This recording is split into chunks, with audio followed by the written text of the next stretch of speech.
morning. Demetrius Thomas coming to you all via my YouTube channel, hopefully. Wanted to do this recording really quick. First of all, it's a little bit loud in this vehicle. I am in my child's car, and you can hear the pipes. You can hear me when I take off and all of those wonderful things. So it is Thursday morning, and this is my 10-minute Talk About It segment. And of course, it is May, and I have really been sharing with you all about May being Mental Health Awareness Month. So, So sometimes this journey, I had to take a few days, and I had to, I call it fall back, but it's a little bit more for those of us that are on the journey to healing and becoming whole. It's a little bit more than falling back. Sometimes we have to go a little bit deeper, have to process life, what's really going on, pulling ourselves together. And it's just like when you have been in the gym and you have like your muscles and you worked them out and they're sore, and you have to let muscles rest. Like, you cannot work out the same body part, or you should not, all the time. You got to let them rest, because during the rest period, they recuperate. Literally, they heal from where you've torn them down, and you can actually go back and build from there. But you have to let them rest. So that's what you have to do. The same thing with your mind, or when things are going on in your life. And I'm learning how to do that. I'm learning how to be okay with that. So as I shared with you all earlier and all throughout the month, how you just learn to look at life a little bit different after you've experienced some things. And I really, really know that Mental Health Awareness Month, it'll be something that I just won't talk about in May, but mental health is so important. I've been reading and studying a little bit more and researching a little bit more, because as you all know, last year I took my mental health extremely serious after experiencing some PTSD and so many other different things, and processing depression and stress, and learning how to live again after the loss of my son, and then after the loss of so many different things and so many different issues that took place from 2019 through 2021 up until 2022. And I knew that my mental health was important. That was important. Like, it's not the money, honestly. It's not the vacations. It's not any of that stuff. My mental health was vitally important, and it still is. So yesterday, I think it was yesterday, day before yesterday, is whenever I could feel like my world was just crumbling. I felt it. And I'm learning also on the journey, what you give out, what you put out, when you release, when I talk, when I share, I know that I'm releasing virtue. I'm releasing my own strength, and I'm releasing some things. So I have to, and I do that very well. Now let me say that.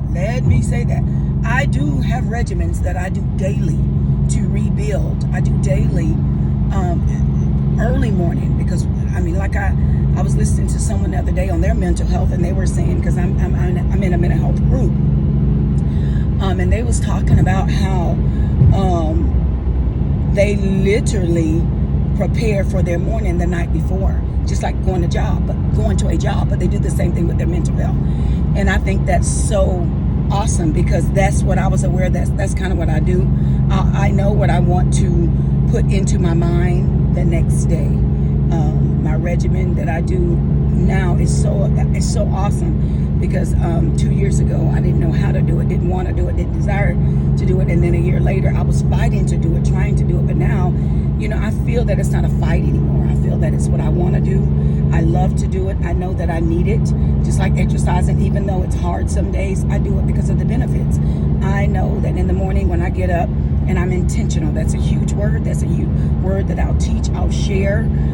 You'll hear me say that word almost every time I share with you all on my journey. So I'm intentional about my mindset. I'm intentional about, my early morning vibe, because that sets my whole day. And it's really true. Like, what you pay attention to, what you're intentional about. So when I'm up and I'm doing my regimen, which is, I got 3 or 4 things I try to do every morning regarding my mindset. And I got my spiritual, I have my emotional, and I have my positive things that I feed my mind with, even if it's via YouTube, reading. I have journals. I love to write. Writing has been a very healing part of my journey. And reading and praying, and sometimes I'll just listen to a good worship song, or a good powerful song, positive powerful song for 10 minutes straight. I'll put it on repeat. Or if I'm running a little bit late while I'm working out, I'm listening to something that's feeding my mind, and it sets the tone for my day. Some days it works automatically, some days it doesn't. It's according to what's going on with my mind. So this is why I share with you all about mental health and being intentional and being honest with yourself, is because 2 days ago, I did not realize that I felt different. I felt some things, but I've learned how to process things from my connection with, through therapy and through counseling and other people that I'm intentionally connected with now, who went down the journey of losing their children, and learning how to live again, and watching their lives and listening to the things that they've shared with me. But let me say this, and I love it because the space that I'm in now, I can pay attention to my heart, my mind, my breathing, or when my tears are coming too often, or when I can just think a thought and I can't really stop myself. And it feels like it's uncontrollable. So these are some mental health things, y'all, and I'm just being honest with you all, and I'm sharing this with you all because it happened to me Tuesday. And when I received something, via social media, and it was private, and I read it, and I think it was my perception of what I read. I know the person didn't mean me harm that sent it, because I do know they love me, and I think they were very genuine and authentic. But it was my perception, and I'm okay with that too, because it helps me be patient with people and understand people, and my journey to healing and working on my mindset. It's literally helping me to understand other people. It's helping me to understand the other people that have not put in the work, and it's helping me to be patient with them, because now I'm saying, I see why they think like that. They're just not healed in that area. Or I see why they think like that. They haven't done the work in that area. I see why they think like that, because, it's helping me really understand people, and it's giving me patience with people, and it's making me pray for people. It's giving me, and I never would have thought that, but taking this journey and learning myself, it's literally helping me see others and myself, and it's helping me understand people in a powerful way. And I'm so grateful. Y'all see me, right? I'm in my daughter's car. Like I said, so the journey is a hard one. It's tight, but it's right. But it's helping me to become more whole. So when I got this piece of information, like I said, I know the person was authentic. I know their heart towards me, very genuine. But it didn't sit well with my mindset and my emotions and my perception of what I had received. It was like it stayed there in my heart and my mind, and I couldn't get over what I read. I really felt like I felt like there was a judgment, and I was being told to stop crying and stop being sad, and that there was no peace, and that my son wasn't at peace because I'm not at peace. First of all, once I processed, that's where the root of my tears came from, because I was literally sitting in this office, and every time I thought about it, my face, I would just constantly wipe. And then I look up, and the news was talking about the folks that had been killed in Buffalo. And then I'd wipe my face, and then I'd read my cousin's page, and she had posted the same thing, who her son was just murdered. But she didn't talk about the tears and crying. Her perception of it was the picture of the dad that was laying in the grave holding the child. And she said, this is exactly how we feel. So I hadn't even paid attention to the picture because my mindset, my perception was, when I read the whole thing, it was regarding the tears. And I felt like I was being told to stop crying. And I know that, like, again, I know the person loves me. It's just my perception, and that's how I perceived it, and that's how I took it. But then when I watched my cousin and I looked at her page, and her perception of the whole thing was not about tears. Again, it was about the gentleman holding his son, and he was laying in the ground, holding the baby, and she was like, "This is how we feel." So that was a huge trigger for me. And what I come to realize, and I'm saying this because this is all connected to my mental health and the process and the journey to becoming whole, and me coming from a very authentic place. And it's past 10 minutes, and I'm gonna try to give you like 2 or 3 more minutes and be done. So my thing was, that was a deep trigger for me. But let me explain something to you. I think my trigger was a couple months ago, but I never really processed that trigger when my cousin was killed.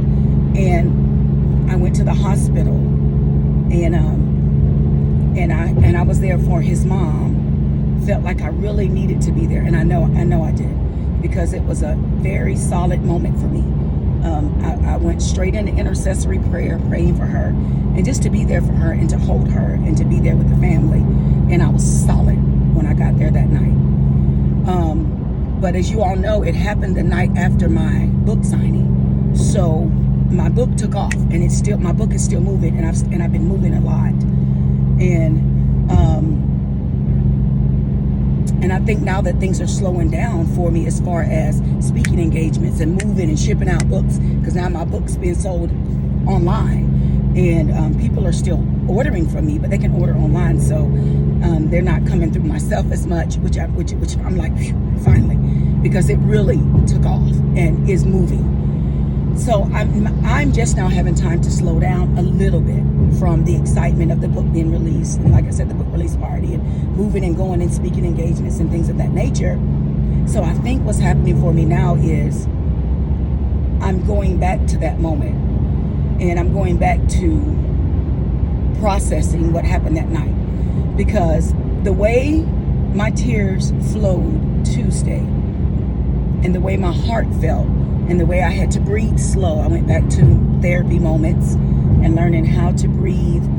And whenever they put these things on my brain or my mind, and you can see, when you talk about moments, you can see a scale, and you can see the things that trigger you, like, and learning how to think of better thoughts and put myself in different situations in my mind to calm myself down. All of these are healing processes that people, if they have not ever processed life and hurts and triggers and situations, that they're there. Like when I say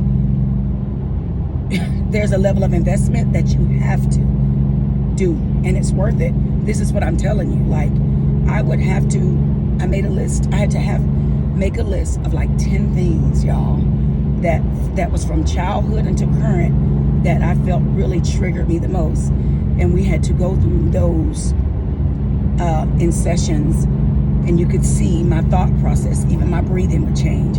And I had to undo those things in my mind and learn how to heal and learn how to process those things. And I could undo those and put in a positive thought. So the powerful part of that, I'm saying all that to say this, is Tuesday, I wasn't in a space to really undo what was going on in my mind. But by the time I got home Tuesday night, I was okay with shedding the tears. I was okay with asking my sister, and I'm so grateful for her, my sister Shonda, and my daughter. I was very humble enough to ask them some very deep questions about myself, and their answers made me smile and made me know that I was okay. And then I began to do the work that I needed to undo some things that were stuck in my mind from the night of the accident, with my cousin up until Tuesday night. and then Wednesday. And then, of course, I posted it on my page, and I'm so grateful. Listen at me. I'm grateful because folks that I'm connected with, listen, my life, I don't play with. What you see is what you get. So when I have a hard moment, I'm okay with saying that. Guess what? I'm having a hard moment. I'm in a hard space, and y'all just pray for me. And that's what I did. And y'all listen. I know folks pray for me. I don't ever have to question that. I've been on a 2.5-year journey that God have connected me with some very authentic folks. One of them messaged me. Way from, I don't want to call the state, but I can and will.